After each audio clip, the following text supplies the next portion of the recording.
Nisfu Sya'ban atau malam ke-15 di bulan Sya'ban merupakan malam yang penuh keutamaan dalam ajaran Islam.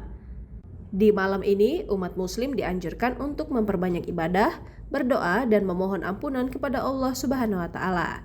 Salah satu ibadah yang bisa dilakukan adalah puasa sunnah di siang harinya, lalu berbuka dengan bacaan buka puasa nisfu Sya'ban yang dianjurkan. Bacaan buka puasa nisfu Sya'ban penting untuk diketahui dengan benar agar menjadi bagian dari ibadah yang mendatangkan pahala.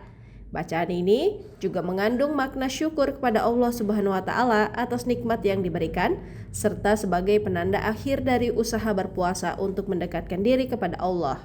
Saat berbuka puasa, umat muslim disunahkan membaca doa. Untuk puasa di malam nisfu Sya'ban, doa yang dibaca sama seperti doa buka puasa pada umumnya. Namun nilai spiritualnya lebih tinggi karena bersamaan dengan malam yang penuh rahmat.